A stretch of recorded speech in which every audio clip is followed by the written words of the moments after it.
ओम गंगणपते नमः। जय मां तारा। पारशर ज्योतिर्विज्ञान में आप सभी दर्शकों का हार्दिक अभिनंदन है। वृषभ राशि में बुध ग्रह के 9 मई सन 2020 प्रातः 9:35 पर होने वाले गोचर का कर्क राशि के जातकों पर क्या प्रभाव पड़ेगा, किन किन नक्षत्र को बुध यहां प्रभावित करेंगे, इस विषय में वार्ता करते हैं, विवेचना करते हैं तथा क्या व्यावहारिक संबंध यहां बुध का कर्क राशि के जातकों के साथ बन सकता है, इसको भी प्रत्यक्ष रूप से प्रकट करने का प्रयास करेंगे। यहां बुध 24 मई सन 2020 रात्रि 11:45 तक गोचर करेंगे। इसी अवस्था के अनंतर बुध कृतिका, रोहिणी तथा मृगशिरा नक्षत्र में भी गोचर करेंगे। बुध यहां 13 मई तक कृतिका नक्षत्र तथा 20 मई तक रोहिणी नक्षत्र तथा इसके पश्चात मृगशिरा नक्षत्र में 24 मई तक वृषभ राशि में गोचर करेंगे। इन तीनों ही नक्षत्र के स्वामी क्रमशः सूर्य, चंद्रमा तथा मंगल हैं। प्रारंभ में सूर्य के नक्षत्र में बुध रहेंगे तथा इसके पश्चात 14 मई से 24 मई तक बुधादित्य योग भी बनाएंगे। यह योग कर्क राशि के जातकों के लिए बहुत ही उत्तम योग है तथा कर्क राशि के जातकों के एकादश स्थान पर पड़ने वाला योग है।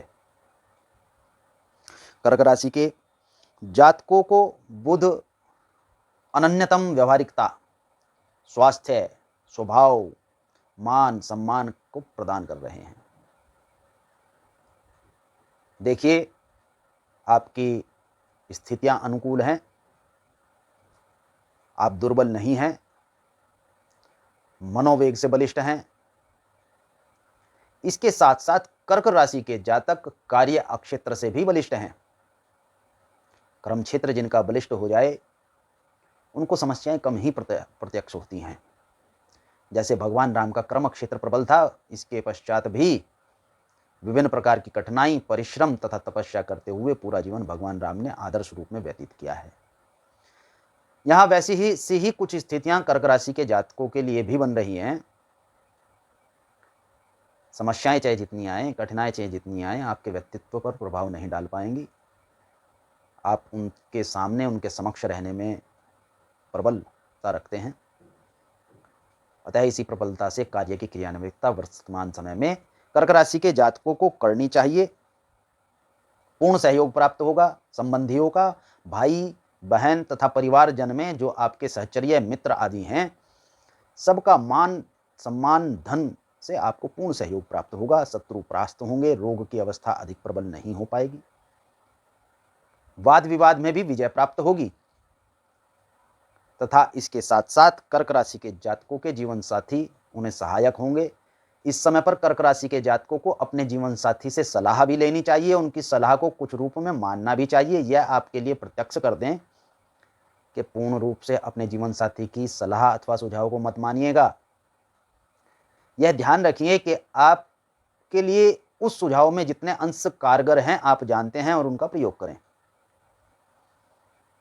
यदि आपने पूर्ण रूप से अपने जीवन साथी का सुझाव इस समय पर मान लिया तो यह आपके विपक्ष में जा सकता है, परंतु आप इस सुझाव को नज़रअंदाज भी मत करें, अनदेखी मत करें। इस सुझाव पर विचार करें। जो जो अंश आपके लिए उत्तम है उनको स्वीकार करें, अन्य को छोड़ दें। अर्थात यह मध्यस्थता की स्थिति इस समय आपको बनाकर रखनी होगी। कर्क राशि के जातकों को यहां कार्य क्षेत्र में बड़ी प्रबलता है और कार्य लाभ में भी परिवर्तित हो जाएगा। यह आप सुनिश्चित जानें। इस समय आपको लाभ प्राप्त होगा।